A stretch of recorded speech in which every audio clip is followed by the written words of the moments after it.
And this is his first speech. And he will be sharing how his life has changed since moving to North Carolina. His speech is titled, From the Desert. Now, he's not from the desert. He's from someplace in Oregon. California. But we're going to find out what it means to be from the desert. So if you will welcome Eric Boone. Thank you, Mr. Toastmaster. Perfect. Fellow Toastmasters, honored guest. Job 40, verses 4 through 6. Behold, I am of small account. I do not know how to answer you. I lay my hand over my mouth. I have spoken once, but will not answer. Twice, but will proceed no further. I read these words aloud as tears poured onto the pages of my Bible, sitting in a cheap motel room in the middle of Arizona. And then the Lord called to Job out of the storm. This is the story of how God rescued my wife and I from a storm almost 3 years ago in Arizona. It starts on a happy day at our wedding. We had decided that once we were married, we wanted to move here to North Carolina. We come from a place called Modesto, California. You can look it up. Some infamous people are Scott Peterson, who murdered his pregnant wife. The guy that killed those kids in Yosemite. There's an arch downtown that says water, wealth, contentment, health. Modesto, we say murder, meth, and auto theft. So, needless to say, getting married, starting a family, we wanted to make a change. And my father-in-law had actually moved here to North Carolina in 2010. My wife and I had visited a couple times, and we thought it's a beautiful place. Still think that to this day. And we decided that once we were married, we'd move out here. Well, August 25th, 2012, we got married.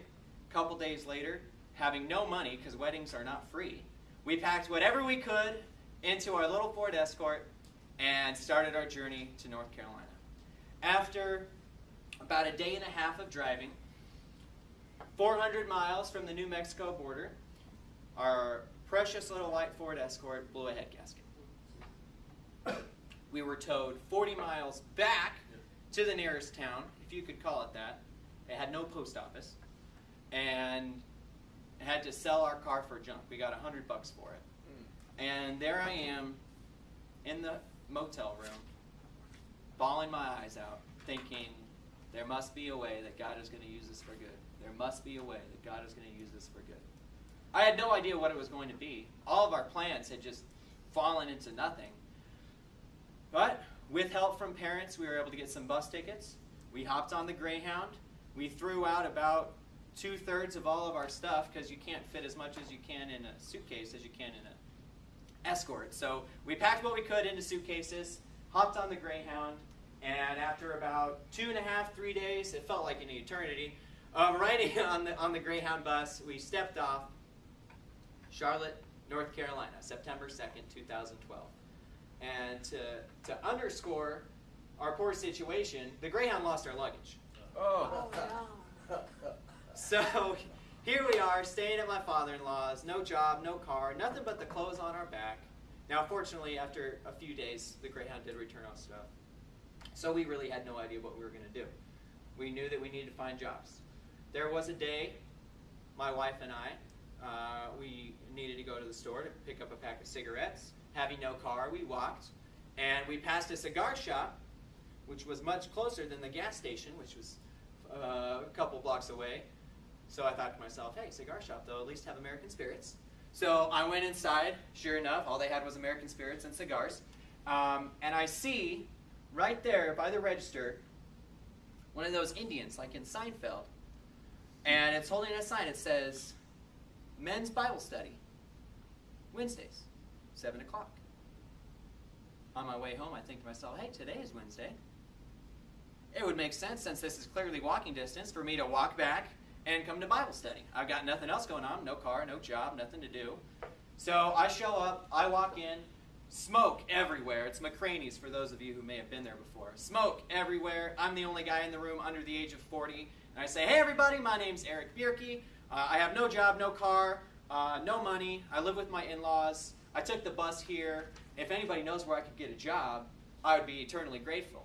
And in the corner, Julie knows who this is Rick Ruby. You can Google him. He's an outrageous character. He's the owner of my company. But he's sitting in the corner. He's smoking a cigar. Have you ever done sales before, kid? Naturally, I say, yes, I have. When can I start? And the rest is history, as they say. Since then, in less than 3 years now, I have gone from someone whose extent of their job experience was working 70 hours a week in kitchens, Applebee's and KFC, where the most I ever made was 20 grand in a year, to my first year there making 40 grand, my second year 60. This year I'm on track to make 80. I've learned the craft of being in sales. I've learned how to be a better husband. I've grown as a person so much, and looking back, it's almost impossible to believe that less than 3 years ago, I stepped off a bus with nothing but the clothes on my back. And the story of Job, what happened to Job in the Bible is worse than any of us could ever comprehend. And yet God brought him through the storm. And just as this story is a great story and it's a true story, you'll remember it when things don't go as planned in your life. And remember that God is faithful. Just as he brought my wife and I out of Arizona, just as he brought Job out of despair and into an even greater life, he will be faithful to you next time things don't go as planned. Mr. Toastmaster?